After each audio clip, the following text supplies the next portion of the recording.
এই জন্য মুমিনদেরকে বলা হয়েছে তোমরা কখনো হতাশ হবে না, কারণ তাকদীর লেখা হয়ে গেছে, হতাশার কোনো কারণ নাই।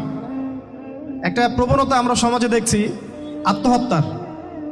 ইয়াং জেনারেশনকে আমরা নসিহত করব যে ভুলেও নিজের জীবনকে বিসর্জন দিতে যাবেন না।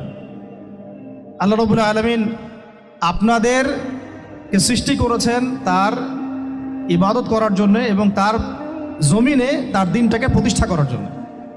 হেলায় খেলায় আপনার জীবনটা নষ্ট করবেন না, ঠিক আছে ভাই? আল্লাহ বোঝার তৌফিক দান করেন। তো কলম সৃষ্টি করার পরে কিয়ামত পর্যন্ত সব লেখা হয়ে গেছে। এখন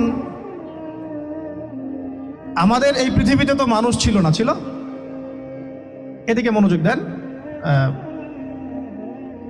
এই পৃথিবীতে কি আগে মানুষ ছিল? এই পৃথিবীতে আগে কি ছিল তাহলে বলেন? হ্যাঁ, মাশাআল্লাহ। এই পৃথিবীতে আগে কি ছিল? এখন ওরা নাই, সবার সাথেই কিন্তু একটা করে আছে।